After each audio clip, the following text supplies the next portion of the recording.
चलिए, आवाज़ आ रही है? एक बार सभी लोग कमेंट कर दीजिएगा, फिर हम लोग क्लास को स्टार्ट करते हैं। चलिए, सभी को राम राम, सभी को जय हिंद, सभी को गुड मॉर्निंग। तो चलिए फिर स्टार्ट करते हैं। खुश रहिए, ईश्वर सफल बनाए। चलिए तो स्टार्ट करते हैं। यहाँ पर आज हम लोग पढ़ने वाले हैं लेखक और रचनाएं, है ना। महत्वपूर्ण टॉपिक है, यहाँ पर से आपको क्वेश्चन देखने को जरूर मिलते हैं, है ना। तो चलिए फिर स्टार्ट करते हैं। पहला क्वेश्चन आपके सामने और आपसे कह रहा है, गोरा बादल की कथा किसके द्वारा रचित है? चलिए जवाब दीजिएगा। गोरा बादल की जो कथा है वो किसके द्वारा रचित है? यहाँ पर जवाब दीजिए, इसका आंसर क्या हो जाएगा। चलिए तो दोस्तों यहाँ पर देखा जाए तो आपके गोरा बादल, है ना, गोरा बादल। तो दोस्तों यहाँ पर आंसर आपका हो जाएगा कौन सा? बी नंबर, याद रखिए जटमल। क्या हो जाएगा? जटमल। इसका जो आंसर आ गया है यहाँ पर बी नंबर है, राइट हो जाएगा। गोरा बादल जो आपकी है जटमल के द्वारा है। आपने एक शब्द नाम सुना होगा, खटमल। खटमल सुना है ना? खटमल जो आपके जहाँ पर जिसमें लेटते हैं और ज़्यादा समय हो जाता है उसमें से, मतलब जैसे आपका बहुत पुरानी खटिया हो गई, बहुत पुराना तख्त हो गया, तो आपके खटमल काटते हैं और आप जब खाते हैं तो खुजलाते हैं, और खुजलाते हैं तो आपका बॉडी हो जाती है लाल, है ना। तो आप कहेंगे जो आपका बॉडी है वो गोरी हो जाती है। तो याद रखिए जटमल, खटमल, गोरा। यहाँ पर आंसर नंबर आपका बी हो जाएगा। यहाँ पर देखिए अगला क्वेश्चन आपसे कह रहा है कि जिस कृति के लिए कवि नागार्जुन को साहित्य अकादमी पुरस्कार मिला वह किस भाषा में रची था? ये क्वेश्चन बहुत ही आईएमपी है। यहाँ पर देख सकते हैं कि जिस कृति के लिए कवि नागार्जुन को साहित्य अकादमी पुरस्कार मिला वो किस भाषा में रचित है? तो ये आपका है मैथिली भाषा। ऑप्शन नंबर आपका डी हो जाएगा, मैथिली इसका आंसर है, राइट हो जाएगा। दोस्तों याद रखिएगा, क्लियर है। यहाँ पर देखिए अगला क्वेश्चन आपसे कह रहा है और आपसे यहाँ पर दिया गया है कि 1968 में, क्या वर्ष 1968 में मैथिली रचना पत्रहीन नग्नगाछ के लिए नागार्जुन को साहित्य अकादमी पुरस्कार से सम्मानित किया गया था। नेक्स्ट क्वेश्चन दिया गया है, परमार रासो किसके द्वारा रचित है? परमाल रासो किसके द्वारा रचित है? 3 का ऑप्शन देना है। तो हमने कहा सर परमाल रासो का दूसरा नाम क्या है? तो आपको बताया गया था हिंदी साहित्य की क्लास में, है ना, कि परमाल रासो आलाखंड के नाम से भी जाना जाता है। और इसके जो आपके रचयिता हैं वो आपके जगनिक हैं, जगनिक, जो कि ऑप्शन नंबर आपका बनेगा डी नंबर ए, राइट हो जाएगा। याद रखिएगा परमाल रासो का दूसरा नाम क्या है? तो आलाखंड है। यहाँ पर अगला क्वेश्चन आपसे दिया गया है, निम्नलिखित में से कौन रासो आलाखंड के नाम से भी जाना जाता है? तो यहाँ पर देख सकते हैं आलाखंड के नाम से जानते हैं और किसको जानते हैं? आप कहेंगे सर ऑप्शन नंबर आपका हो जाएगा सी, परमाल रासो। इसका आंसर सही हो जाएगा, आपका सी नंबर हो जाएगा। यहाँ पर देखिए अगला क्वेश्चन आपसे पूछा गया और आपसे दिया गया है कि आदिकालीन रचना इनमें से कौन सी है? आदिकाल में लिखित रचना कौन सी है?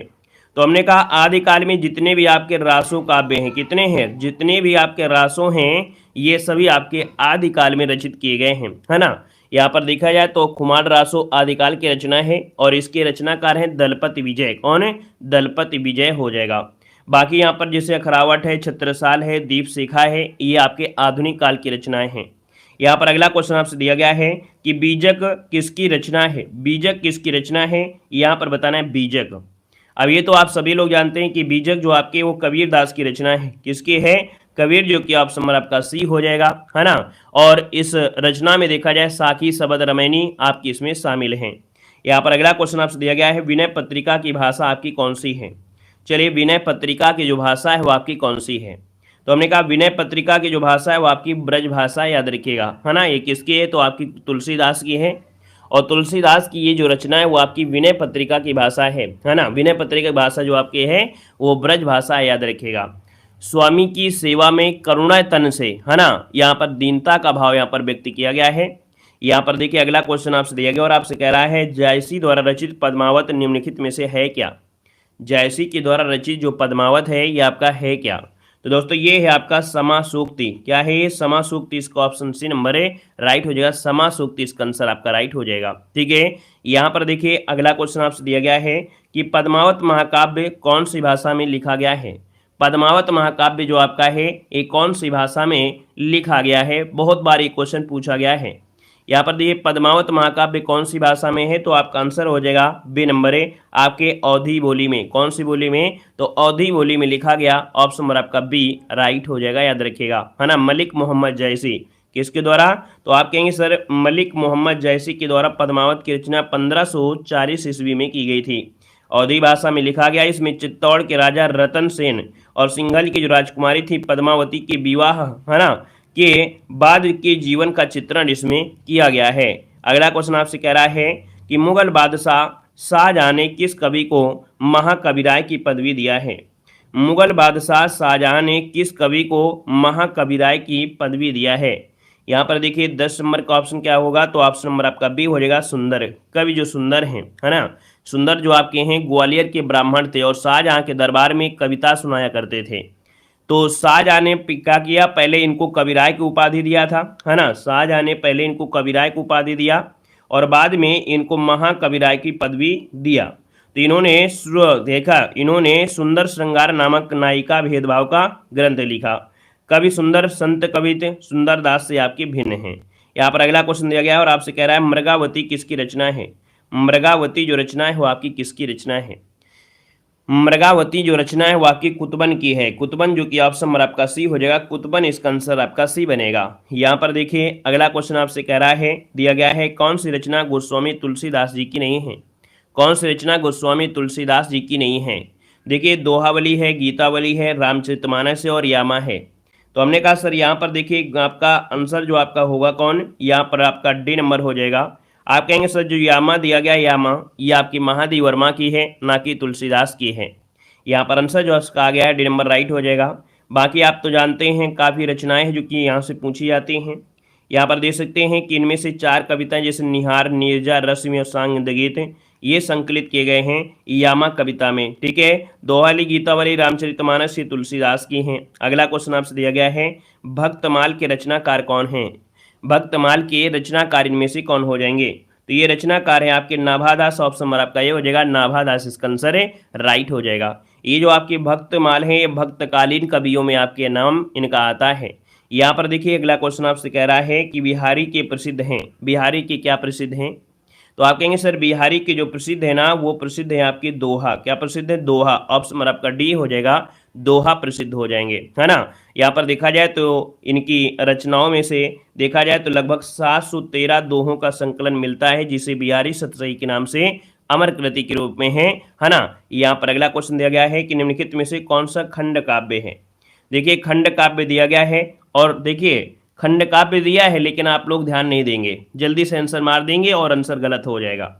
हमने कहा सर जब खंड काव्य दिया है तो खंड काव्य कामायनी साकेत तो हो ही नहीं सकता, ना ही पद्मावत हो जाएगा, है ना, क्योंकि ये जो आपकी कामायनी है, साकेत है, पद्मावत है, ये सब महाकाव्य हैं। क्या है, महाकाव्य हैं। तो बस एक बचा है, क्या बचा है, पंचवटी हो जाएगा, है ना। पंचवटी जो आपका दिया है ये क्या है, तो आपका खंड काव्य हो जाएगा।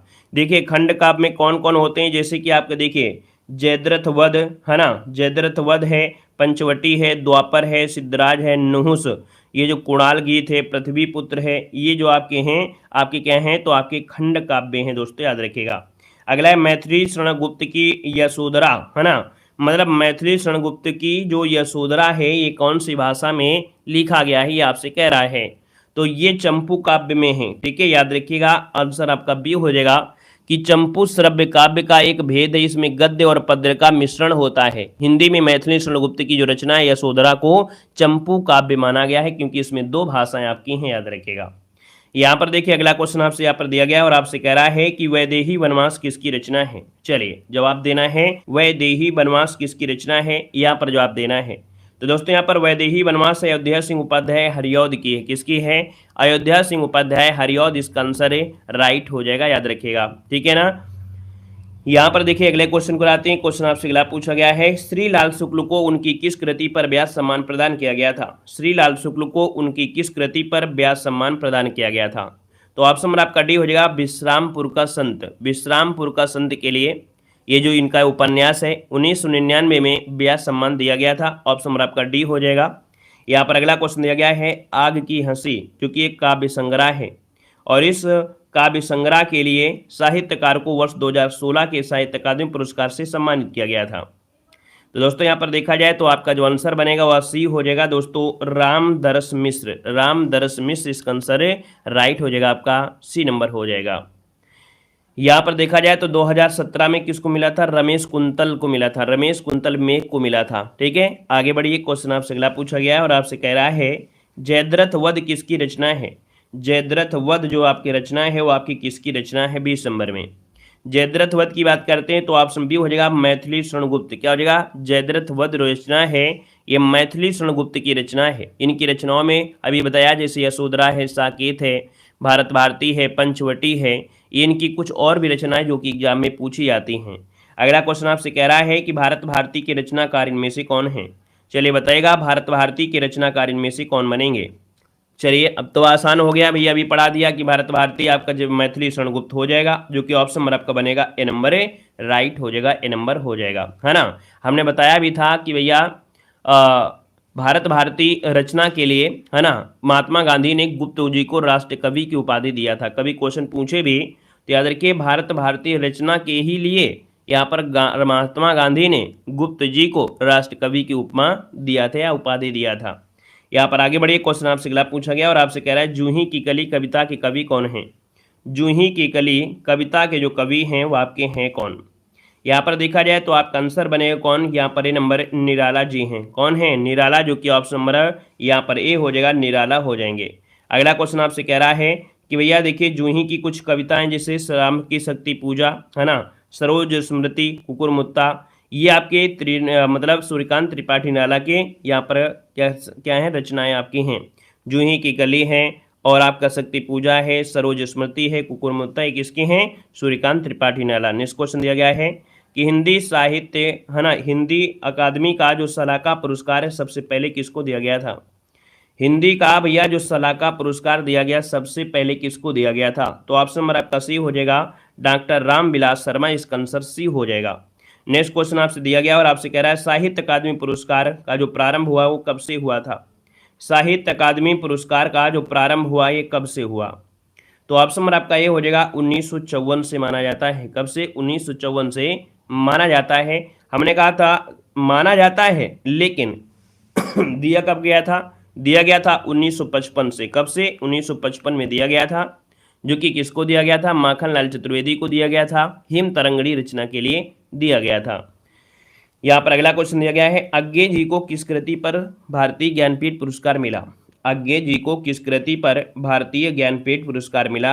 यहाँ पर देखिए 25 नंबर में, तो ऑप्शन सी हो जाएगा कितनी नावों में कितनी बार रचना के लिए अज्ञे जी को याद रखिएगा कि क्या मिला था? तो भारतीय ज्ञानपीठ पुरस्कार इनको मिला था, 1978 में मिला था।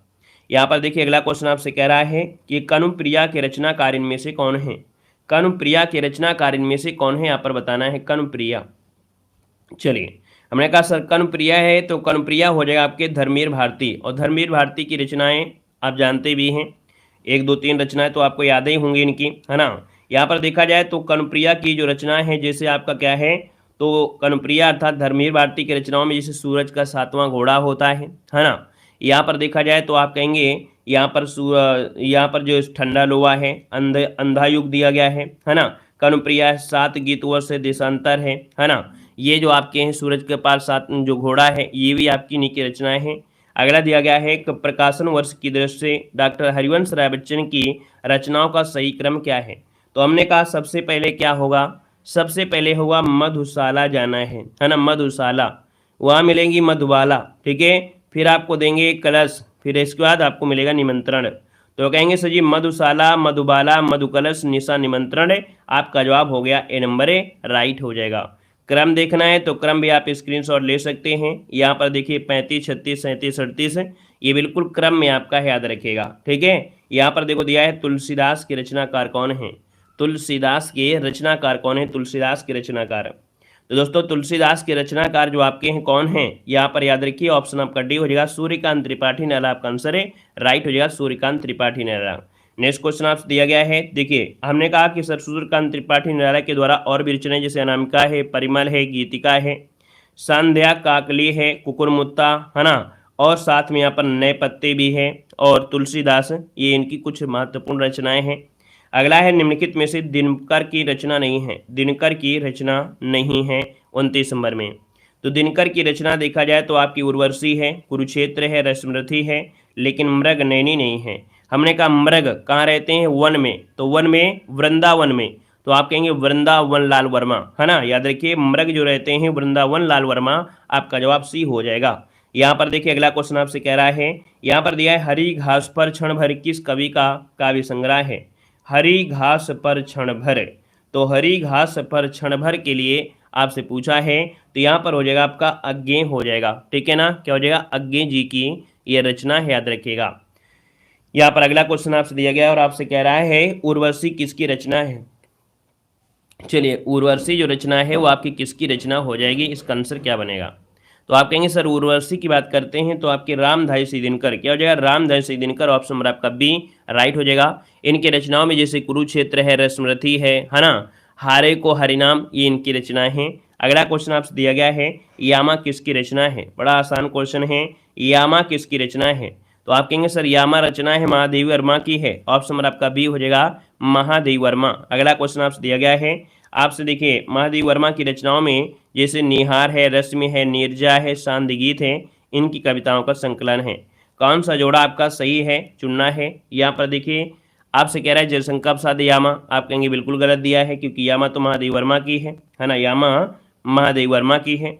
यहाँ पर सुमित्रानंद पंत वाला देखिए ऑप्शन नंबर आपका डी है ना, ये किसकी है, चिदम्बरा, जो कि सुमित्रानंद पंत चिदम्बरा आपका आंसर है, राइट हो जाएगा, ठीक है, क्लियर है। यहाँ पर देखिए अगला क्वेश्चन आपसे दिया गया और आपसे कह रहा है रामधारी सिंह दिनकर की रचना इनमें से नहीं है, रामधारी सिंह दिनकर की रचना इनमें से कौन सी नहीं है। तो आप कहेंगे आपकी कह सकते उर्वशी भी है, रेणुका भी हो जाएगा, रसमरथी हो जाएगा, लेकिन स्वर्ण धूलि नहीं है। स्वर्ण धूलि दोस्तों ये पंत की है, किसकी है, पंत जी की है। यहाँ पर आंसर नंबर आपका बनेगा डी नंबर, स्वर्ण धूलि जो आपकी पंत की है। यहाँ पर अगला क्वेश्चन आपसे कह रहा है चांद का मुंह टेढ़ा है, चांद का मुंह टेढ़ा है, ये है क्या, इसका आंसर बताना है। और भैया चांद का मुंह टेढ़ा है तो भैया कुछ ना कुछ मिलेगा, तो मुक्ति मिल जाएगी है ना, अगर आप अपना मुंह टेढ़ा कर लें तो कुछ ना कुछ आपको मिल जाएगा। कब, जब आप शादी में कलेवा के समय बच्चे नौटंकी करते हैं ना, जो दूल्हा होता है थोड़ा सा मुंह बना लेता है, ठीक है, वे कहते हैं हमको ये चाहिए वो चाहिए, ठीक है ना, तो मुंह टेढ़ा कर लेंगे तो कुछ ना कुछ मिलेगा, मुक्ति मिलेगी। यहाँ पर जवाब हो जाएगा आपका बी नंबर है, यहाँ पर जवाब हो जाएगा गजानन माधव मुक्ति बोध, ऑप्शन नंबर आपका बी हो जाएगा, ठीक है ना, समझ में आ गया ना। गजानन मतलब हो गया कि सबसे पहले उनको कुछ ना कुछ मिलेगा तभी वो खाना शुरू करेंगे, ठीक है, तभी मुक्ति मिलेगी। यहाँ पर आंसर आपका बी बनेगा।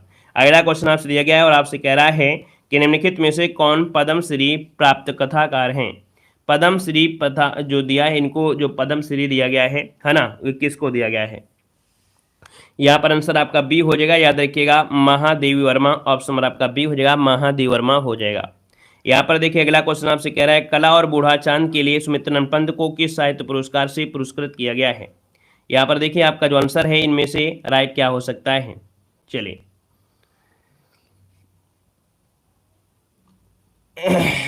यहाँ पर देखो हमने कहा सर कला और बूढ़ा चांद के लिए सुमित्रानंद पंत को किस साहित्य पुरस्कार से पुरस्कृत किया गया है। चलिए डी नंबर, या देखिए हिंदी साहित्य अकादमी पुरस्कार, क्या हिंदी साहित्य अकादमी पुरस्कार, इसका जो आंसर है वो आपका डी हो जाएगा, कला और बूढ़ा चांद जो कि काव्य कृति है, और इसके लिए सुमित्रानंद पंत को साहित्य अकादमी पुरस्कार दिया गया था। यहाँ पर देख सकते हैं इन्हें प्रकृति का सुकुमार कवि भी कहा जाता है सुमित्रानंद पंत को। आगे बढ़िए क्वेश्चन दिया गया है, कह रहे शेखर ए जीवनी उपन्यास के लेखक कौन है। शेखर ए जीवनी उपन्यास के जो लेखक हैं यहाँ पर क्या हो जाएगा, तो शेखर ए जीवनी उपन्यास के जो लेखक हैं यहाँ पर आंसर बी हो जाएगा, अज्ञे जी हैं। यहाँ पर अगला क्वेश्चन दिया गया है, यहाँ पर दिया है होरी किस उपन्यास का पात्र है। होरी किस उपन्यास का पात्र है, तो आप कहेंगे सर ये गोदान है, यहाँ पर आंसर आपका डी हो जाएगा कि जो होरी है वो आपकी गोदान का पात्र है, ऑप्शन नंबर आपका बनेगा यहाँ पर आपका डी नंबर है। और गोदान किसकी है, तो आप जानते हैं प्रेमचंद की धनपत राय। यहाँ पर अगला क्वेश्चन आपसे कह रहा है हिंदी का प्रथम मौलिक उपन्यास कौन सा है। हिंदी का प्रथम मौलिक उपन्यास दोस्तों ये है आपका परीक्षा गुरु, ऑप्शन नंबर आपका ये हो जाएगा परीक्षा गुरु, आपका जवाब राइट हो जाएगा। इसका प्रकाशन 1882 में माना जाता है। यहाँ पर देखिए अगला क्वेश्चन आपसे दिया गया और आपसे कह रहा है रेहन पर रघु किस लेखक का उपन्यास है।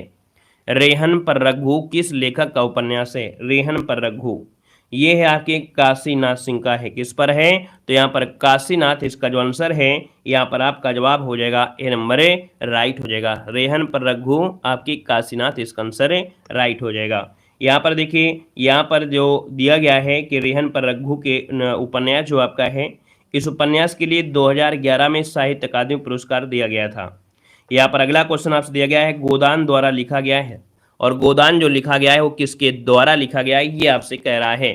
तो आप कहेंगे सर यहाँ पर देखा जाए तो आपका जो आंसर है यहाँ पर बी हो जाएगा, ये आपकी मुंशी प्रेमचंद, इसका आंसर आपका बी बनेगा। यहाँ पर अगले क्वेश्चन को लाते हैं। क्वेश्चन आपसे दिया गया है कि भैया गोदान, देखिए गोदान मुंशी प्रेमचंद है, इनके उपन्यास में रंगभूमि, कर्मभूमि, निर्मला, सेवा सदन, प्रेमाश्री, कायाकल्प, गबन और मंगलसूत्र क्या है, इनका अधूरा है, इसको पूरा किया था इनके पुत्र ने।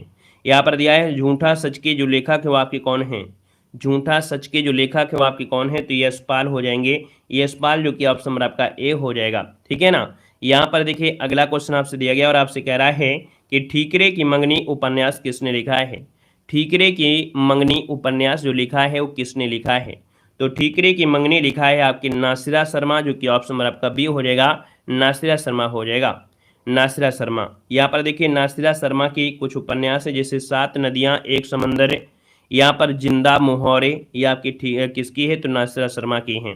अगला सेवा सदन किसकी रचना है, सेवा सदन किसकी रचना है, सेवा सदन किसकी रचना है, तो आपका जवाब हो जाएगा सी नंबर आपके प्रेमचंद, इसका आंसर आपका सी हो जाएगा, प्रेमचंद हो जाएगा। यहाँ पर अगला क्वेश्चन दिया गया है, मिलजुल मन जो रचना है वो किसकी है, मिलजुल मन जो रचना है वो आपकी किसकी है, तो ये है ऑप्शन नंबर आपका डी नंबर, मृदुला गर्ग की है, किसकी है, मिलजुल मन जो रचना है वो आपकी मृदुला गर्ग के द्वारा लिखा 8 उपन्यासों में से एक माना जाता है। यहाँ पर जो आंसर है वो आपका डी हो जाएगा। नेक्स्ट क्वेश्चन आपसे दिया गया है कि निष्कवच उपन्यास किस लेखक की कृति है, निष्कवच, तो निष्कवच है दोस्तों, याद रखिएगा यहाँ पर ऑप्शन हो जाए आपका कौन, राजी सेठ हो जाएगा, राजी सेठ। यहाँ पर जो आंसर है यहाँ पर ए नंबर ए राइट हो जाएगा दोस्तों, याद रखिएगा। ठीक है। यहाँ पर देखिए अगला क्वेश्चन आपसे दिया गया है, आपसे कह रहा है हिंदी का प्रथम मौलिक उपन्यास किसे माना जाता है, तो हिंदी का प्रथम मौलिक उपन्यास अभी इसी वीडियो में हमने बताया था, जो आपका परीक्षा गुरु है ना, परीक्षा गुरु लाला श्रीनिवास दास के द्वारा आपका है 1882 में, है ना। यहाँ पर जो आंसर है वो आपका बनेगा डी नंबर है। और जो आचार्य रामचंद्र शुक्ल हैं वो भी इसको हिंदी का प्रथम उपन्यास मानते हैं। ठीक है, याद रखिएगा, जो आपके श्रीनिवास दास हैं और आपके रामचंद्र शुक्ल हैं, ये आपके इनका हिंदी का प्रथम उपन्यास मानते हैं। अगला क्वेश्चन है, जिंदगी नामा के लेखक आपके कौन हैं, जिंदगी यहाँ पर मिलेगी किसके माध्यम से, भगवान कृष्ण के माध्यम से, अर्थात यहाँ पर कहेंगे कृष्णा सोबती। याद रखिएगा, जिंदगी नामा जो आपका है ये उपन्यास किसका है, तो कृष्णा सोबती आपका जवाब राइट हो जाएगा। यहाँ पर देखिए अगला क्वेश्चन आपसे दिया गया और आपसे कह रहा है कि भोर का तारा एकांकी के लेखक कौन है, भोर का तारा, भोर का तारा दोस्तों याद रखिए इसका आंसर क्या हो जाएगा, चलिए तो भोर का तारा हो जाएगा चंद्र, क्या हो जाएगा, चंद्र, अर्थात जगदीश चंद्र माथुर यहाँ पर आंसर हो जाएगा। भोर का तारा यहाँ पर चंद्र, आपका जवाब बी हो जाएगा, यहाँ पर जगदीश चंद्र माथुर हो जाएगा। यहाँ पर देखिए अगला क्वेश्चन दिया गया है और आपसे कह रहा है अंधेर नगरी नाटक के रचयिता कौन है, तो अंधेर नगरी नाटक के रचयिता आपके हो जाएंगे भारतेंदु हरिश्चंद्र, क्या हो जाएंगे, भारतेंदु हरिश्चंद्र, ऑप्शन नंबर आपका सी बनेगा। अगला देखो, हमने कहा सर हरिश्चंद्र के द्वारा कर्पूर मंजरी है ना, इनके द्वारा रचित नाटक में कर्पूर मंजरी है, भक्तजननी है, वैदिकी हिंसा हिंसा ना भवती, भारत दुर्दशा, ये इनके द्वारा लिखित नाटक आपके हैं। अगला है चंद्रगुप्त नाटक के रचयिता कौन है, चंद्रगुप्त नाटक के रचयिता कौन हो जाएंगे चलिए तो हमने कहा सर चंद्रगुप्त की बात करते हैं तो आपका जयशंकर प्रसाद हो जाएगा, है ना। यहाँ पर क्या हो जाएगा, जयशंकर प्रसाद इसका आंसर है, राइट हो जाएगा, याद रखिएगा। ठीक है, देखिए अगला क्वेश्चन दिया गया है और आपसे कह रहा है कि कछुआ और धर्म और मारे सामूहिक उठाव किसकी रचना है, कछुआ धर्म और मारे सामूहिक उठाव ये जो रचना है वो आपकी किसकी रचना है। यहाँ पर देखा जाए तो ऑप्शन नंबर आपको भी हो जाएगा चंद्रधर शर्मा गुलेरी, इसका आंसर आपका राइट हो जाएगा। यहाँ पर अगला क्वेश्चन आपसे दिया गया और आपसे कह रहा है चिंतामणि किसका निबंध संग्रह है, चिंतामणि निबंध संग्रह है किसका है, तो आपकी चिंतामणि है किसका, तो भैया यहाँ पर देखिए चिंता हो जाएगा रामचंद्र शुक्ल, इसका जो आंसर है वो आपका सी हो जाएगा, रामचंद्र शुक्ल इसका आंसर आपका हो जाएगा। यहाँ पर देखिए, यहाँ पर अगला क्वेश्चन आपसे कह रहा है अन्या से अनन्या जो आत्मकथा है वो किसकी है, चलिए अन्या से अनन्या आत्मकथा किसकी है। अब आपको लगता है तो ट्रिक काम नहीं करती है, तो देखो इस ट्रिक को हमने बताया था और कहा था कि अगर क्वेश्चन मिलेगा तो आपके दिमाग में एक बात टच तो जरूर करेगी, जो हमने आपको बताया था, क्या बताया था कि जो अन्न पैदा होता है वो कहाँ होता है, खेत में होता है ना, बताया था ना कि जो अन्न होता है ये खेत में पैदा होता है। तो आप कहेंगे सर आंसर क्या हो गया, प्रभा खेतान हो गया, है ना। जब एक दो बार क्वेश्चन पढ़ लेंगे ना तो इस हर एक जो बात होती है वो आपकी टच होती रहती है जब हमेशा पढ़ते रहते हैं। यहाँ पर प्रभा खेतान इसका आंसर है, देखो आपका राइट हो गया है। यहाँ पर देखिए आपसे कह रहा है इसका प्रकाशन 2007 में हुआ था, अपने जीवन के अन्य पहलुओं को उजागर किया था। यहाँ पर देखिए अगला क्वेश्चन है, भाषा युग विशिष्ट के लेखक इनमें से कौन हैं। भाषा युग विशिष्ट के जो लेखक हैं वो आपके इनमें से कौन हैं। तो भाषा युग विशिष्ट की अगर बात कर लेते हैं तो आपका जवाब क्या हो जाएगा। चलिए, तो भाषा का सही प्रयोग कौन करते हैं, जो निरंजन लोग होते हैं, है ना, निरंजन।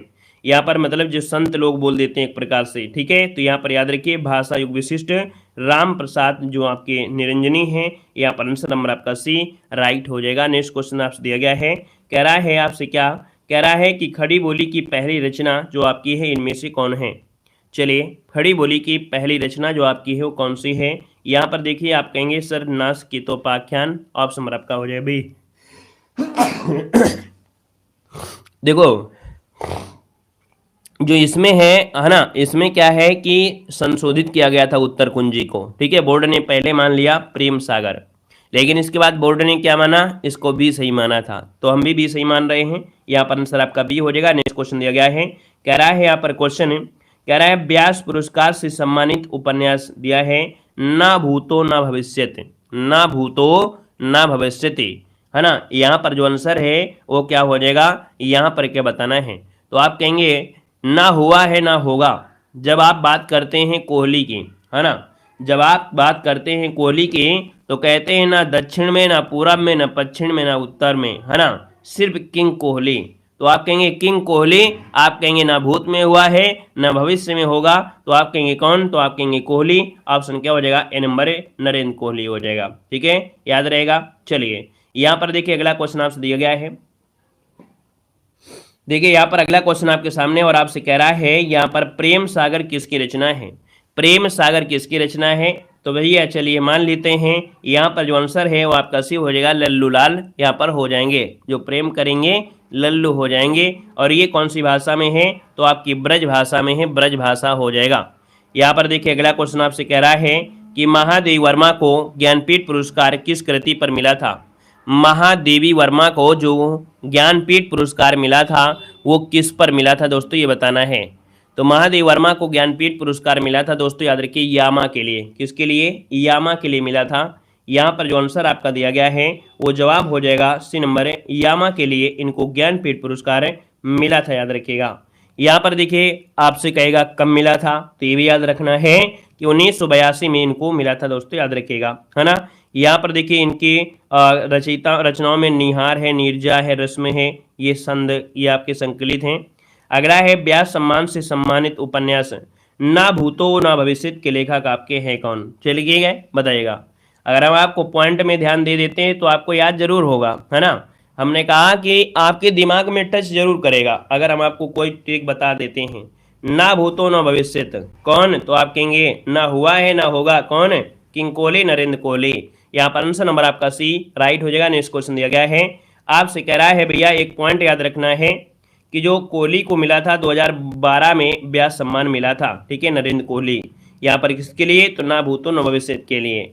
यहाँ पर दिया है भीष्म साहनी के साहित्य अकादमी, है ना, उनकी किस रचना के लिए दिया गया था। तो भीष्म साहनी को साहित्य अकादमी पुरस्कार उनकी किस रचना के लिए। चलिए यहाँ पर देखिए आपका जो आंसर है भीष्म साहनी दिया है, और भीष्म साहनी इसका आंसर क्या हो जाएगा। चलिए डी नंबर हो जाएगा। देखें यहां पर देखा जाए तो भीष्म साहनी इसका आंसर आपका बनेगा कौन सा, ऑप्शन बनेगा आपका डी नंबर, सी नंबर हो जाएगा, तमस हो जाएगा, तमस उपन्यास के लिए, ठीक है। तमस उपन्यास के लिए साहित्य अकादमी पुरस्कार मिला था भीष्म साहनी को। आपको मालूम है एक बात होती है भीष्म प्रतिज्ञा लेना होता है, बोलते ना मैं भीष्म प्रतिज्ञा ले रहा हूं, है ना। तो जब आपको तमाशा दिखाने आते हैं गांव में, है ना, तमाशा दिखाने आते हैं तो आपसे कह रहे हैं कि आप प्रतिज्ञा कर लीजिएगा जब तक मैं खेल दिखा रहा हूं तब तक अपने जो हथेली है उनको बंद रखेगा, मुट्ठी को खोलना नहीं है, है ना, या ऐसे बोलेंगे मुट्ठी खोल दीजिएगा कोई बंद नहीं करेगा। तो कहेंगे तमाशा, है ना, बड़ा साहनी लोग देखते हैं, बड़ा साहसी लोग देते हैं, है ना। यहाँ पर बोलते हैं कि अपनी हथेली को क्या करना है, खुला रखना है। तो याद रखिएगा भीष्म, साहनी, तमाशा अर्थात तमस। यहाँ पर जो आंसर है वो आपका सी हो जाएगा। अब आपके गांव में भी देखने को नहीं मिलते होंगे ज्यादा, है ना। यहाँ पर देखिए अगला क्वेश्चन दिया गया है, कह रहा है रामधारी दिनकर को किस कृति पर साहित्य अकादमी पुरस्कार मिला था। अब नहीं आते हैं, है ना, बहुत कम आते हैं। अब तो ऑनलाइन सब देख लेते हैं, जाते भी नहीं हैं, है ना। गांव में जब आते हैं दिखाने वाले कलाकार जो होते हैं, सरकत दिखाने वाले जो भी होते हैं, जादू टोना वाले भी होते हैं, अब कोई देखने नहीं आता, सब मोबाइल में देख लेते हैं, है ना, शर्माते हैं वहाँ पर जाने के लिए, है ना। ऐसा सिस्टम हो गया है। यहाँ पर देखो रामधारी दिनकर को किस कृति पर साहित्य अकादमी पुरस्कार मिला था। यहाँ पर 63 को ऑप्शन बनेगा आपका 80 नंबर है। यहाँ पर संस्कृत के 4 अध्याय, यहाँ पर जो आंसर है यहाँ पर मिलेगा आपका 80 नंबर। संस्कृत के 4 अध्याय के लिए रामधारी दिनकर को याद रखिएगा साहित्य अकादमी पुरस्कार मिला था दोस्तों, याद रखिएगा, ठीक है ना। यहाँ पर देखिए अगला क्वेश्चन आपसे कह रहा है भैया 1959 में मिला था, ठीक है। अगला है माखनलाल चतुर्वेदी को उनकी किस रचना पर साहित्य अकादमी पुरस्कार मिला था। माखनलाल चतुर्वेदी, तो माखनलाल चतुर्वेदी को किस रचना के लिए साहित्य अकादमी पुरस्कार मिला। सही क्या हो जाएगा, तो आप कहेंगे सर हिम तरंगड़ी के लिए, है ना, हिम तरंगड़ी। यहाँ पर जो आंसर है वो राइट हो जाएगा, आपका 80 नंबर है, राइट हो जाएगा। नेक्स्ट क्वेश्चन आपसे कह रहा है यहाँ पर क्वेश्चन क्या दिया है, इनमें से ज्ञानपीठ पुरस्कार विजेता नहीं है। तो आपका कमलेश जो आपके हैं कमलेश्वर, इनको ज्ञानपीठ पुरस्कार यहाँ पर नहीं मिला है। आपका जो आंसर है यहाँ पर सी हो जाएगा, याद रखिएगा। बाकी यहाँ पर देख सकते हैं जो आपके नरेश मेहता हैं इनको 1992 में मिला था, कुंवर नारायण को 2005 में मिला था और दिनकर को मिला था 1972 में, ठीक है। अगला क्वेश्चन यहाँ पर दिया गया है कि प्रेम में भगवान रचना के लिए जैनंद को किस पुरस्कार से सम्मानित किया गया। प्रेम में भगवान, और प्रेम में भगवान के लिए मिला था, याद रखिएगा, भारत सरकार शिक्षा मंत्रालय पुरस्कार, ठीक है। प्रेम में भगवान रचना के लिए जैनंद को मिला था क्या, तो भारत सरकार शिक्षा मंत्रालय पुरस्कार हो जाएगा। याद रखिएगा आज अगर आप प्रेम करते हैं, है ना, मतलब कौन सा प्रेम, शिक्षा से प्रेम करते हैं, है ना, तो आपको भैया आज देखिए कि 2024 में क्रिएटर अवार्ड दिया गया है। क्रिएटर अवार्ड मतलब होता है जो जैसे हम पढ़ा रहे हैं और अच्छा जो परफॉर्मेंस कर रहे हैं उनको यहाँ पर क्रिएटर अवार्ड दिए गए हैं। जो लोग यहाँ पर अच्छा यूट्यूब में अच्छा परफॉर्मेंस कर रहे हैं उनको भी इस बार को अवार्ड दिए जा रहे हैं। तो उसी प्रकार से अगर शिक्षा में अगर अच्छा आप करेंगे, है ना, जैसे भाई एक प्रकार से प्रेम से अगर आप शिक्षा प्रेम ग्रहण करते हैं तो आपको ऐसे याद रखना है भारत सरकार शिक्षा मंत्रालय पुरस्कार हो जाएगा। यहाँ पर देखिए अगला क्वेश्चन आपसे दिया गया है और आपसे कह रहा है कि लोक आयतन कृति के लिए सोवियत लैंड नेहरू पुरस्कार किसको दिया गया था। लोक आयतन के लिए जो सोवियत लैंड नेहरू पुरस्कार है ये दिया गया था, किसके लिए दिया गया था। तो दोस्तों यहाँ पर जवाब हो जाएगा ए नंबर, सुमित्रा नंदन पंत को दिया गया था लोकायतन। यहाँ पर जो मिला था आपके सोवियत लैंड नेहरू पुरस्कार दिया गया था। अगला क्वेश्चन दिया गया है कि साहित्य अकादमी पुरस्कार प्राप्त निराला की साहित्य साधना, निराला की साहित्य साधना, यहाँ पर जो आंसर है वो राइट हो जाएगा राम विलास शर्मा। निराला की साहित्य साधना के लिए साहित्य अकादमी पुरस्कार जो मिला था वो आपके राम विलास शर्मा को मिला था। दोस्तों याद रखिए इसका आंसर आपका बनेगा ए नंबर। बाकी जितने भी पॉइंट आपको दिए हैं तो याद रखिएगा कि रामविलास शर्मा को निराला की साहित्य साधना के लिए 1970 में मिला था, है ना। नामवर सिंह को कह सकते हैं कविता इनकी थी नए प्रतिमान के लिए 1971 में। भवानी सिंह को बुनी हुई रस्सी के लिए 1972 में। हजाइब साहब द्विवेदी को आलोक पर्व के लिए 1973 में इनको भैया पुरस्कार यहाँ पर दिए गए थे। यहाँ पर देखो दिया है रामधारी दिनकर को किस कृति पर ज्ञानपीठ पुरस्कार मिला। तो भैया याद रखिएगा रामधारी दिनकर को जो आपका मिला था ज्ञानपीठ पुरस्कार किस भाषा के लिए। चलिए यहाँ पर जवाब देना है, आपका जो आंसर है इनमें से क्या हो जाएगा। चलिए बहुत अच्छे, रामधारी दिनकर को किस कृति पर ज्ञानपीठ पुरस्कार मिला था। तो यहाँ पर देखा जाए उर्वशी, इसका ऑप्शन आ गया है ए नंबर, बिल्कुल सही हो जाएगा। हमने कहा सर यहाँ पर जो जवाब हो जाएगा वो आपका जवाब हो जाएगा उर्वशी वाला, ऑप्शन नंबर आपका ये हो जाएगा। उर्वशी के लिए 1972 में इनको ज्ञानपीठ पुरस्कार मिला था, ऑप्शन नंबर आपका ए राइट हो जाएगा। नेक्स्ट क्वेश्चन दिया गया है कि पंत को किस काव्य कृति पर ज्ञानपीठ पुरस्कार मिला था। चलिए यहाँ पर बताना है, आपसे कह रहा है पंत को किस कृति पर ज्ञानपीठ पुरस्कार मिला था।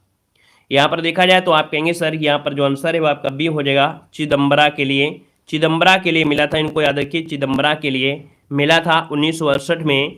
पंत जी को मिला था। इसका जो आंसर बनेगा वो आपका बी नंबर ए राइट हो जाएगा, बी नंबर आपका हो जाएगा। ठीक है ना। तो यहाँ पर देखिए ये आपका पॉइंट हुआ, और इस प्रकार से यहाँ पर जो हमने महत्वपूर्ण आपके 71 प्रश्न लिया था, है ना। और ये ऐसे क्वेश्चन है जो देख सकते हैं जिसमें से हमने आपको रचनाएं जो थी, है ना, वो भी कवर हो गई। इसी में जो आपके कह सकते हैं जो पुरस्कार संबंधी थे वो भी आपके कवर हो गए, है ना। छोटा वीडियो था लेकिन जितने भी पॉइंट आपके थे महत्वपूर्ण आपके पॉइंट रहे हैं, है ना। यहाँ से क्वेश्चन बनना ही बनना है, इसलिए से पूरी तरीके से रट्टा भी आपको मार लेना है। ठीक है, क्लियर है।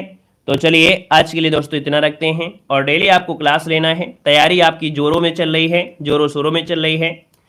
चलिए धन्यवाद सभी को, जय हिंद, वंदे मातरम।